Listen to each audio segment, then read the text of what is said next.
Hello everyone, जय हिंद।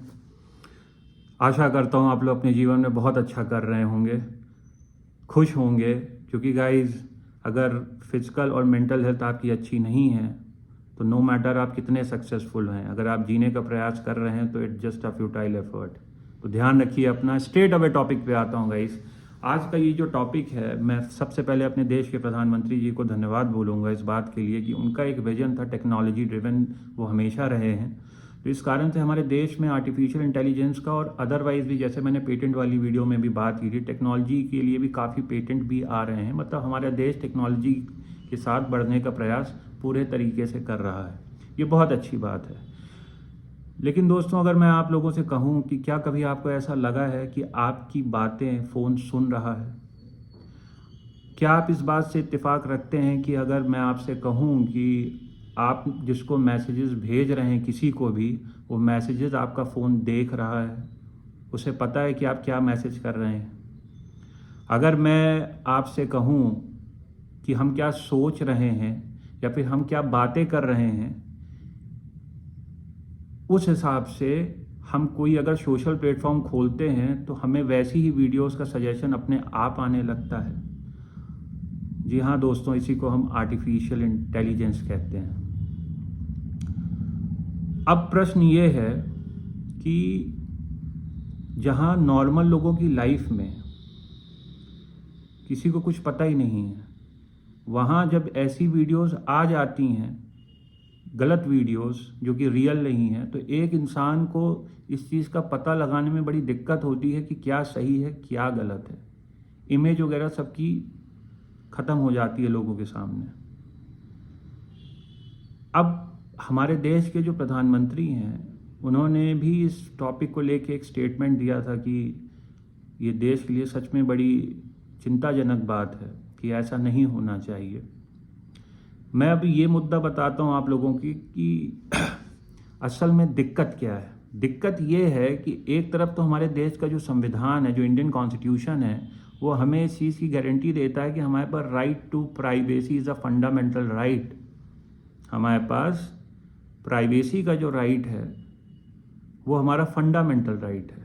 लेकिन कहीं ना कहीं ये जो हरकतें हो रही हैं आर्टिफिशियल इंटेलिजेंस के द्वारा, इससे हमारी कहीं ना कहीं जो प्राइवेसी है वो ख़त्म होती है, वो खतरे में है। अब मैं ये कहना चाहता हूँ आप लोगों से कि एक नॉर्मल आदमी को, मतलब अगर मैं बोलूँ अदरवाइज, तो अभी एक हाल फिलहाल में एक इंसिडेंट हुआ था डीप फेक वीडियोस का। डीप फेक वीडियोस में ये था कि जो एक एक्ट्रेस हैं रश्मिका जी, उनकी एक फेक वीडियो बना के वायरल कर दी गई। तो कंसर्न ये है मेरा कि जहाँ एक आम आदमी को आर्टिफिशियल इंटेलिजेंस की टेक्निकलिटीज़ को समझना नेक्स्ट टू इम्पॉसिबल है, समझ में नहीं आता किसी को, वहीं उनकी ज़िंदगी में रोज़ कहीं ना कहीं वीडियोस बन रही हैं। किसी की भी बातें, किसी का भी एक्शन, कुछ भी प्राइवेट नहीं रह गया है। हमारी प्राइवेसी की धज्जियां उड़ चुकी हैं।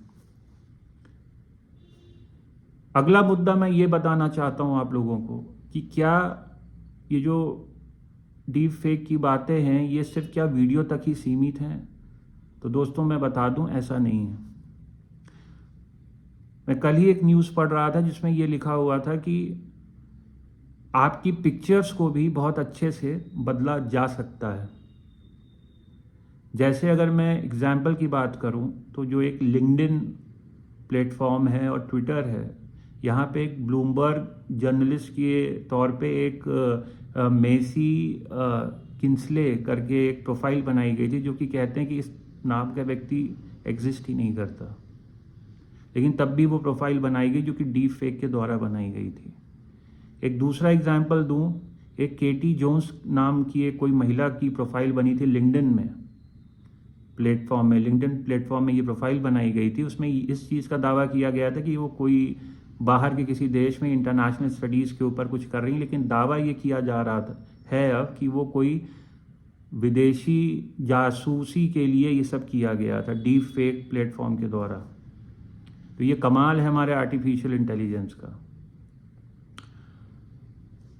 अगला मुद्दा ये बताऊंगा कि क्या सिर्फ वीडियोस और पिक्चर्स तक ही ये सीमित है, ऐसा नहीं है। इवन आपके ऑडियो, मतलब जो हम लोग बोलते हैं, उसको भी फेक करके फ्रॉड किया जा सकता है। अगर मैं उदाहरण की बात करूं तो एक जर्मन फर्म कंपनी थी, उसकी सब्सिडरी लंदन में थी।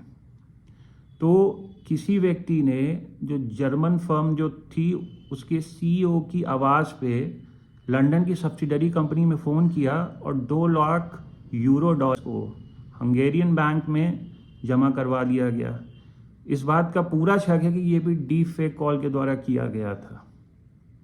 कहने का अर्थ है दोस्तों, सतर्क रहिए।